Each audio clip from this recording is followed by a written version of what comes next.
Welcome to the Leadership and Learning Podcast with Dr. JBT, where we dive deep into the art of leadership for emerging and advancing leaders. Whether you're just starting out or looking to sharpen your skills, this podcast is your go-to resource. We'll explore real-world scenarios, actionable solutions, and expert advice with insights drawn from Dr. JBT's own experiences and interviews with seasoned leaders. If you're serious about growing as a leader, you've come to the right place.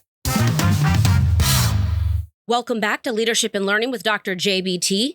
Today, I want to talk about your team members and understanding their mindset.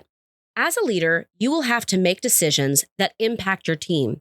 You will have to change processes and procedures. You will have to set goals and expectations. But your team does not have to be on board with you. And herein lies the challenge for leaders. When a leader can understand where a team member is in their mindset toward a change or a decision or a goal, it can help you lead them better. Picture a continuum. On one side, you have employees who are excited and fully bought into your decision or change. There's energy and positive attitudes. There are team members you tend to spend more time with because, well, they're easier. They're bought in. Let's call this group committed. On the other side of the continuum, you have employees who are upset about the change that you want to make. They may or may not be vocal about it to you, but they are vocal about it to the rest of the team. They're going to slow down your change by dragging their feet or even going back and doing it the old way when you are not looking. Let's call them resistors. In the middle of the continuum, we have people who don't love your change, but also don't hate it. They might just not care. They might just be indifferent. And they'll adopt the new process, but without positive or negative emotions tied to it. Let's call this group compliant. Now, in episode 5, Emotions Are Contagious, I talked about emotional contagion and how your emotions as a leader are contagious. We'll take that same theory and apply it from team member to team member. You have employees with different emotions, some positive, some negative, and some indifferent.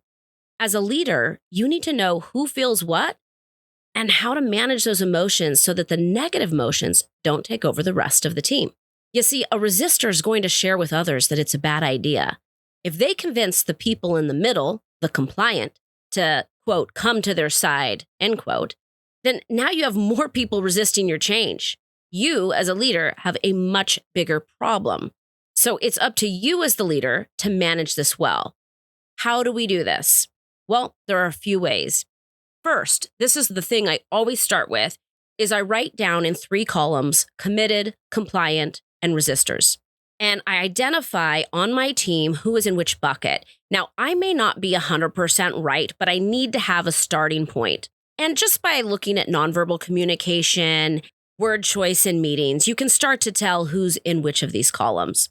Now, the next steps are not necessarily sequential, but they are ideas on what you can do next. I'll share a few things that I have done.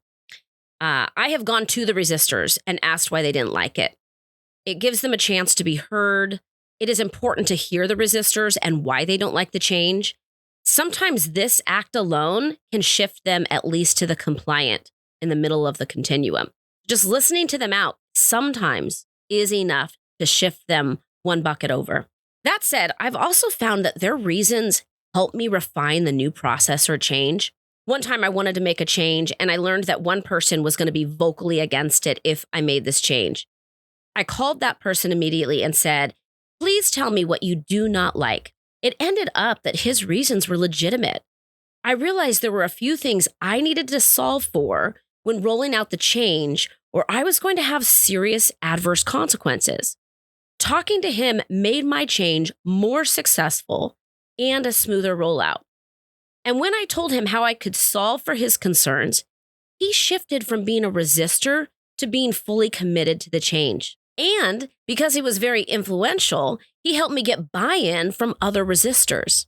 There were so many wins from that one phone call. Yes, it was a really long phone call with a lot of disagreement, but it paid dividends in the long run. One time, I knew a whole team was not going to like the change I was implementing. In other words, I had a full team of resistors.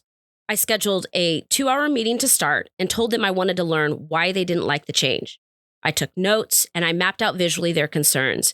It allowed me to be intentional about how I would counter their concerns with positives in the new process. It took time, well beyond the initial 2-hour meeting, but one by one, they shifted to committed.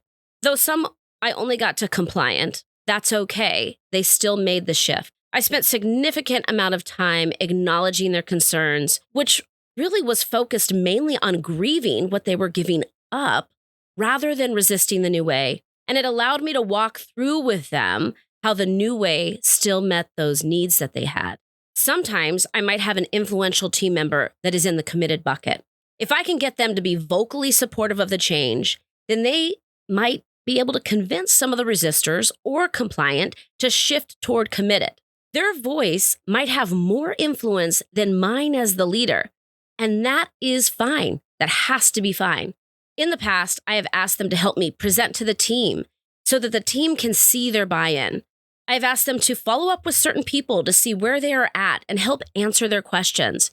Because they are committed, they want to help, and because they're an influential team member, their help will go a really long way.